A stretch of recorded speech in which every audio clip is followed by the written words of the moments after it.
ஓடி விளையாடு ஓய்ந்திருக்கலாகாது. அதுக்கு தான் சூப்பர் சரவணா ஸ்டோர்ஸ்ல சம்மருக்கு ஆடைகள் வாங்கும் போது அவுட்டோர் கேம்ஸ் ஃப்ரீ. ஓடு ஆடு விளையாடு சூப்பர் சரவணா ஸ்டோர்ஸ் சம்மர் கோடையை கொண்டாடலாம். எல்லா ஹவுஸ் ஒய்ஃபுக்கும் ரிட்டையர்மெண்ட் வந்தாச்சு. எஸ், ஸ்டெப்ஸ்டோன் ஆலம், Western Ghats, Pollachi near Kovai. 20+ luxurious amenities, lowest maintenance cost, ₹37 lakh.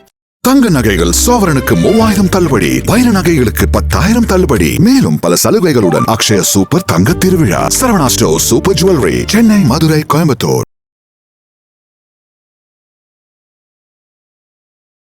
அதுக்கப்புறம் பார்த்தீங்கன்னா காதலுக்கு வெயிட் பண்ணிட்டு இருக்கவங்களுக்கெல்லாம் காதல் விஷயங்கள் கைகூடுமான இந்த மாதம் கைகூடும். Okay sir. ரைட்டுங்களா? அது மாதிரி 6ஆம் வீட்டுக்கு அது 5வது வீட்டுக்குடைய 12வது வீடாக வர்றதுனா 5வது வீட்டுக்குடைய வர்றதுனால என்ன நோய் நொடி பிரச்சனைகள் இதெல்லாம் இருக்கிறவங்களுக்கும் சரியாக போகும். அதுக்கப்புறம் எல்லோரும் பார்த்தீங்கன்னா கல்யாணத்துக்கு சிறப்பான மாதம். படிப்பில் கொஞ்சம் மந்தமாக இருக்கிற பசங்கள் இதுக்கப்புறம் படிப்பு விஷயங்கள் அவங்களுக்கு புத்திசாலித்தனம் நல்லா செயல்படும். படிப்பு விஷயங்கள் நல்லபடியாக கைகூடும். எப்போவுமே மேசராசிக்காரங்கள் பொதுவாகவே நம்ம எல்லா இடத்துலையுமே சொல்லியிருப்பேன், மேசராசிக்காரங்களுக்கு யாருமே செய்வன செய்ய வேண்டாம். தனக்கு தானே செய்யக்கூடிய ஆட்கள் யாருன்னு கேட்டால் மேசராசிக்காரன்.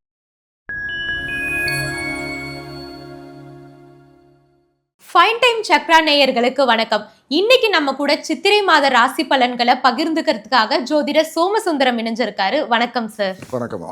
ஓகே சார், இப்போ தமிழ் வருடம் ஆரம்பிச்சிருச்சு. தமிழ் வருடத்துல முதல் மாதம் சித்திரை. இந்த சித்திரை மாதத்துல என்னென்ன விசேஷம் இருக்கு, என்னென்ன சிறப்புகள் இருக்கு சார்? ஃபைன் டைம் சக்ரா நேயர்கள் அனைவருக்கும் வணக்கம். வழக்கம் போல நம்ம பாடுற விநாயகர் பாட்டை பாடிட்டு ப்ரோக்ராம்குள்ளே போய்க்கலாம்.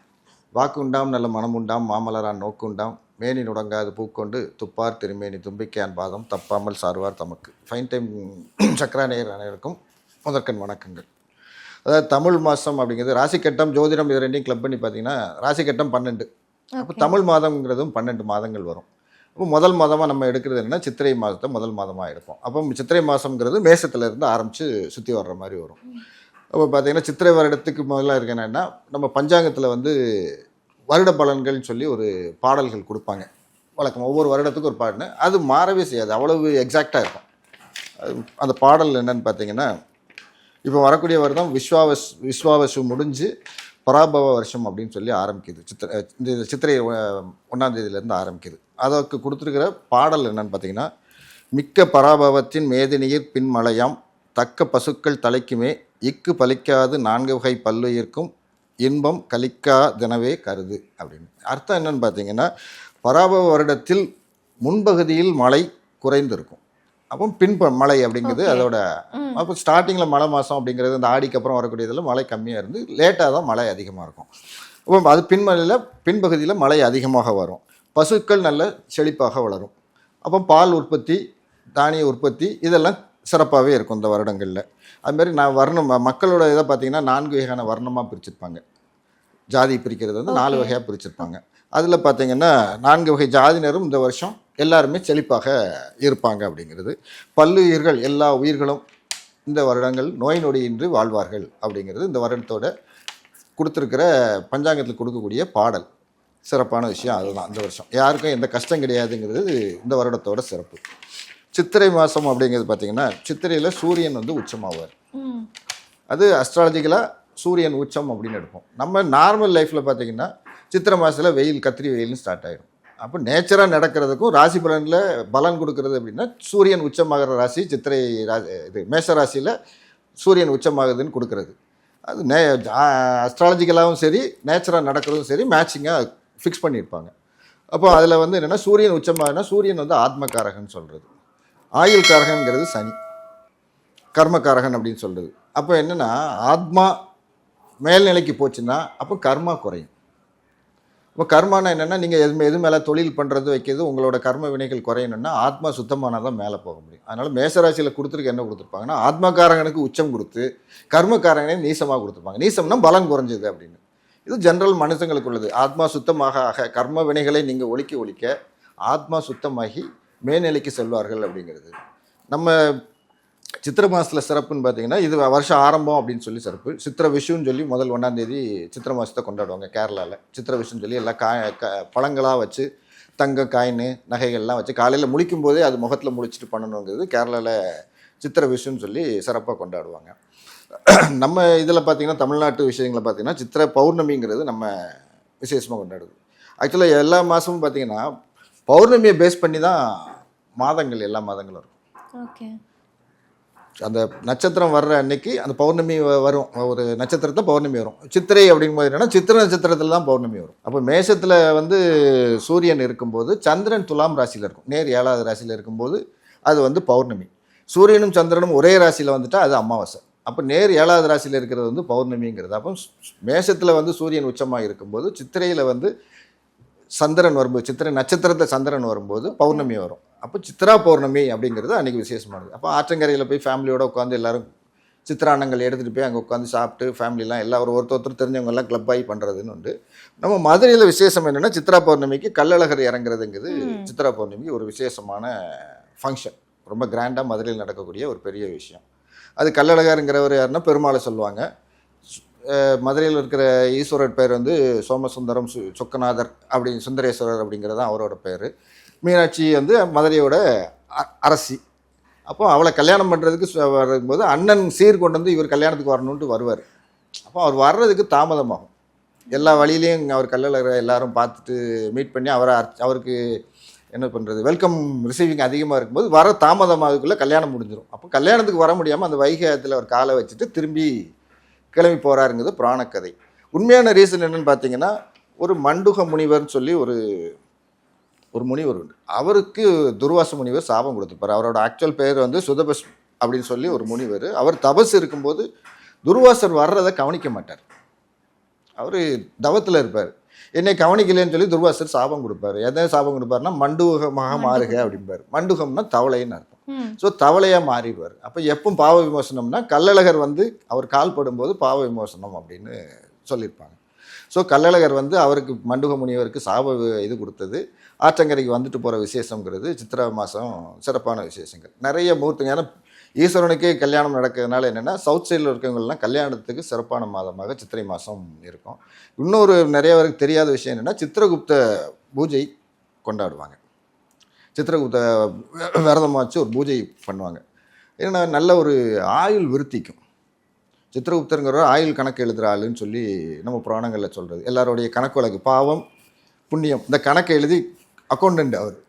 ஸோ அவர் அந்த பூஜை பண்ணனால ஆயுள் விருத்தி விஷயங்களுக்கும் விதி ப்ராப்ளமாக இருக்கிறத மாற்றணுங்கிறதுக்காக சித்திரை இதில் கொண்டாடுவாங்க. அதுக்காக உண்டானது சித்திரகுப்த பூஜைங்கிறது சித்திரை மாதத்தில் சிறப்பான விஷயங்கள். அதில் அதுமாதிரி பார்த்திங்கன்னா இதில் நம்ம சித்திரை மாதம் அந்த கள்ளழகர் ஆற்றுங்கிறது என்னென்னா ஒரு திருமலை நாயக்கர் காலத்தில் அதை வந்து ஒரு ரெகுலேஷனை ஃபார்ம் பண்ணி கரெக்டாக ரூல்ஸ் அண்ட் ரெகுலேஷன் ஃபார்ம் பண்ணி கொண்டு வந்தாங்க. சைவ வைணவ ஒற்றுமைக்காக உண்டான விழா அது. சைவத்தில் சிவன் தான் பெரியவர்னு இவங்க அடிச்சுக்கிட்டாங்க, அவங்க பெருமாள் பெருசுன்னாங்க. அந்த சண்டை இல்லாமல் இருக்கணுங்கிறதுக்காக சிவன் பார்வதி கல்யாணத்தை நடத்தி வைக்க பெருமாள் வந்தாருன்னு சொல்லி சைவ வைஷ்ணவ ஒற்றுமைக்காக உருவாக்கப்பட்டது. அப்போ மத நல்லிணக்கம் இந்த எல்லா விஷயத்துக்காக உண்டானதுனால சித்திரை மாதம் சிறப்புகள் இதெல்லாம் நார்மலாக உள்ள சிறப்பான விஷயங்கள். 12 ராசிகளில் வந்து முதல் ராசி வந்து மேஷம். ஸோ இந்த சித்திரை மாதத்தில் மேஷ ராசிக்காரர்களுக்கு இந்த வேலை வாய்ப்புன்றது எப்படி இருக்கும் சார்? வேலை வாய்ப்புன்னு இல்லை, நம்ம ராசி பலன் எடுக்கிறது எப்படி எடுப்போம்னா நார்மலாக பார்த்தீங்கன்னா சூரியன் வந்து ஒவ்வொரு மாதத்துக்கும் ஒரு ராசி. முதல்ல சொல்லியிருந்தேன் 12 ராசிக்கும் சூரியன் சுற்றி வரும்போது ஒவ்வொரு மாதப்பிறப்புங்கிறது கிட்டத்தட்ட ஆவரேஜாக 14ஆம் தேதி, இங்கிலீஷுக்கு 14, 15ஆம் தேதியில் தமிழ் மாதம் பிறக்கும். ஸோ அன்னைக்கு உள்ளே வர்றது சூரியன், ஏன்னா மாதந்தோறும் சூரியன் மாறிட்டு வரதுனால சூரியனை மெயினாக வச்சு தான் நம்ம ராசி பலன் நான் பேசிக்கிட்டு இருக்கிறது. அப்போ சூரியன் இந்த மாதம் வரும்போது யார் யாருக்கு என்ன பெனிஃபிட் இருக்கும் அப்படிங்கிறது தான் நம்ம பண்ணுற ராசி பலன் எடுக்கிறது அதை வச்சு. அப்போ சித்திரை மாதத்தில் என்னென்னா மேஷ ராசிக்குள்ளே மீனத்துலேருந்து மேஷத்துக்குள்ளே சூரியன் உள்ள வராரு. அப்போ மேஷ ராசியில் ஜென்ரலாக டிகிரி வைஸ், அதாவது ஒரு ராசிங்கிறது ராசி மண்டலம்ங்கிறது நீங்கள் எல்லாம் பார்த்துருப்பீங்க, ஒரு ஸ்கொயராக தான் கட்டம் போட்டிருப்பாங்க. ஆக்சுவலாக ஸ்கொயர் கிடையாது, ஒரு சர்க்கிள் ஆக்சுவலாக. ஏன்னா பூமி உருண்டை தானே, ஸோ ஒரு சர்க்கிளாக தான் எடுக்கணும். 360 டிகிரி. அப்போ 12 ராசிக்கு டிவைட் பண்ணிங்கன்னா 30 டிகிரிஸ் ஒரு ராசி. எல்லா இடத்துலையும் எல்லாம் ராசி ரெக்டாங்குலர் இது ஸ்கொயராக தான் போடுவாங்க. ஆக்சுவலாக பூமி உருண்டைங்கனால அதில் எந்தெந்த பிளானட் எந்தெந்த இடத்துல இருந்துச்சுன்னு மென்ஷன் பண்ணதுக்கான. இப்போ ரவுண்டாக போட்டு வச்சுட்டு அதில் நீங்கள் போய் குறிச்சிங்கன்னா பலன் சொல்ல முடியாதுக்கு அதை ஸ்கொயராக மாற்றிக்கிட்டாங்க. அப்போ 360 டிகிரிங்கிறது ஒரு சர்க்கிள். அந்த 360 டிகிரியை 12 ராசிக்கு பிரிக்கும்போது ஒரு ராசிக்கு வந்து 30 டிகிரிஸ். அப்போ 30 டிகிரிஸ் ஒரு ராசிக்கு வச்சு 12 ராசி எடுக்கும்போது 320 ஒரு முழு சர்க்கிளாக ஃபார்ம் ஆகிடும். இது சர்க்கிளாக போட்டு இதை பலன் எடுக்கிறதுக்கு கஷ்டமாக இருக்கும். அதனால் அது ஸ்கொயராக மாற்றிக்கிட்டோம், வேறு ஒன்றும் கிடையாது. ஏன் இதாக வந்துச்சுன்னு இப்போ நார்த் இந்தியா சார்ட்டு சில சார்ட்லாம் பார்த்திங்கன்னா அது வேறு மாதிரி இருக்கும். நம்ம தமிழ்நாடு சவுத் சைடில் யூஸ் பண்ணுற சார்ட்டு பியூர் ஸ்கொயராக இருக்கும். ஸோ சூரியன் எந்த டிகிரியில் வரும்போது தான் உச்சமாகிறாருன்னு இருக்கு. ஆக்சுவலாக ஜென்ரலாக பேசும்போது என்ன சொல்லுவோம்னா மேசராசிக்கு சூரியன் வந்துட்டாலே நம்ம உச்சம்னு எடுத்துக்கிடுவோம். ஏன்னா கத்திரி ஆக்சுவலாக சித்திரையோட லாஸ்ட்டில் தான் வரும். எடுத்த உடனே கத்திரி வெயில் கிடையாது, சித்திரையோட கடைசியில் தான் கத்திரி வெயில் வரும். அப்போ சூரியன் எப்போ உச்சம் பீக்குக்கு போகிறவரோ அப்போ தான் அந்த வெயில் அதிகமாக இருக்கும் அப்படிங்கிறது. ஸோ 30 டிகிரியில் வரும்போது எங்கே சூரியன் எந்த டிகிரியில் பீக் வராரு அப்படிங்கிற பொறுத்து தான் நம்ம கத்திரின்னு சொல்லி இதை பண்ணுறது. அப்போ ஆத்மகாரகனான சூரியன் மேசராசியில் உச்சம் அடைகிறார். இது ஜென்ரலாக பலன் எடுக்கிறதுக்காக உண்டானது. நம்ம ரொம்ப இன்டெப்த்தாக இல்லாமல் பொது பலன் பேசுகிறோம், அதனால ஜென்ரலாக பேசுகிறோம். அப்போ மேலே வர்றது என்னென்னா சூரியன் ஃபஸ்ட்டு உள்ளே வராரு மேசராசி. மேசராசிக்கு வரும்போது சூரியன் யாருக்குள்ளே வரும்னு பார்த்தீங்கன்னா மேசராசிக்கு 5வது வீட்டுக்குடையவர். மேசத்துலேருந்து 5வது வீட்டுக்குடையவர் சிம்மராசிக்குடைய அதிபதி சூரியன். அவர் 1வது வீட்டுக்கு மேசராசிக்குள்ளே வர்றார். அப்போ 5வது வீட்டுக்குடையவர் 1வது வீட்டுக்குள்ளே வந்துடுறாரு. அப்போ 5ங்கிறது என்னென்னு பார்த்தீங்கன்னா குழந்தையை குறிக்கும், குலதெய்வங்களை குறிக்கும், அப்புறம் காதல் குறிக்கும், இதெல்லாம் குறிக்கக்கூடிய விஷயங்கள். அப்போ அவங்களோட பூர்வ புண்ணியத்தை குறிக்கும். அப்போ பூர்வ புண்ணிய அதிபதி ராசிக்குள்ளே வராரு. அப்போ இவங்களுக்கு குலதெய்வ அருள் இந்த விஷயங்கள் இவங்களுக்கு கிடைக்கக்கூடிய புண்ணியங்கள்லாம் சித்திரை மாதம் நல்ல பெனிஃபிட்ஸ்லாம் இருக்கும். அதுக்கப்புறம் பார்த்தீங்கன்னா காதலுக்கு வெயிட் பண்ணிட்டு இருக்கவங்களுக்கெல்லாம் காதல் விஷயங்கள் கைகூடுமானா இந்த மாதம் கைகூடும். ஓகே சார், ரைட்டுங்களா? அது மாதிரி 6ஆம் வீட்டுக்கு அது 5வது வீட்டுக்குடைய 12வது வீடாக வர்றதுனா 5வது வீட்டுக்குடைய வர்றதுனால என்ன நோய் நொடி பிரச்சனைகள் இதெல்லாம் இருக்கிறவங்களுக்கும் சரியாக போகும். அதுக்கப்புறம் எல்லோரும் பார்த்தீங்கன்னா கல்யாணத்துக்கு சிறப்பான மாதம். ஏன்னா அந்த வீட்டுக்கு 2வது வீட்டுக்கும் 7வது வீட்டுக்கும் உடைய சுக்கிரன் 2வது வீட்டுக்கே வந்துடுறாரு. அதாவது ரிஷபராசிக்கும் துலாம் ராசிக்கும் உடைய சுக்கிரன் ரிஷபராசிக்குள்ளே வந்துடுறாரு. அப்போ சுக்கிரன்கிறது பணத்தை குறிக்கக்கூடியது, பணத்தை குறிக்கக்கூடிய தனக்காரகன் தன வீட்டுக்கே வந்துடுறாரு. அப்போ பண வரவு மேசராசிக்கு செழிப்பாக நல்லாவே சிறப்பாக இருக்கும். 7ஆம் வீட்டுக்கும் உடையவர்னு அதனால் பார்த்தீங்கன்னா கல்யாண அலைன்ஸ் யாருக்கெல்லாம் அந்த வயசில் பேசிகிட்டு இருக்காங்களோ அவங்களுக்கு எல்லாருக்கும் கல்யாண விஷயங்களும் இந்த மாதம் நடப்பதற்கு வாய்ப்புகள் உண்டு. அந்தந்த வயசுக்கு ஏற்ற மாதிரி வச்சுக்கணும். அப்போ பார்த்தீங்கன்னா புதன்கிறது 3வது வீட்டுக்கும் 6வது வீட்டுக்கும் உடைய புதன்கிறவர் 12வது வீட்டில் போய் மறைஞ்சு நிற்கிறார். அப்போ அங்கே நீச புதனாக இருக்கார். அப்போ இந்த ஏப்ரல் மாதத்தில் பார்த்தீங்கன்னா 23ஆம் தேதி நாளைக்கு இது வரைக்கும் பார்த்தீங்கன்னா படிப்பில் கொஞ்சம் மந்தமாக இருக்கிற பசங்கள் இதுக்கப்புறம் படிப்பு விஷயங்கள் அவங்களுக்கு புத்திசாலித்தனம் நல்லா செயல்படும், படிப்பு விஷயங்கள் நல்லபடியாக கைகூடும். அதுமாதிரி மேஷத்துக்கு 1வது வீட்டுக்கும் 8வது வீட்டுக்கும் உடையவரான செவ்வாய் அவரும் 12ல் இருக்கிறார், மீனத்தில் இருக்கார். அவர் எப்பவும் டிரான்சிட் ஆகிறாருன்னு பார்த்தீங்கன்னா 10ஆம் தேதி மே மாதம் டிரான்சிட் ஆகிறார். அப்போ தன் வீட்டுக்கே வந்துடுறாரு. தன் வீட்டுக்கே அந்த பிளானட் வரும்போது எப்போவுமே பலன் அதிகம். அப்போ 1வது வீட்டுக்கும் 8வது வீட்டுக்கு உடையவங்க தன் வீட்டுக்கே வந்து அவர் உட்காந்துடுறாரு செவ்வாய். உட்காரும்போது என்ன ஆகுதுன்னா ஆரோக்கிய விஷயங்கள் நல்ல ஸ்ட்ராங் ஆகும். அந்த வீட்டுக்குடைய ஓனரே தன் வீட்டுக்கு வந்துட்டு இப்போ சொந்த வீட்டில் இருக்கும்போது எவ்வளோ கெத்தாக இருப்பாங்க, தன் வீட்டுக்கே செவ்வாய் வந்துடுறாரு. எப்போ 10ஆம் தேதி 5வது மாதம்.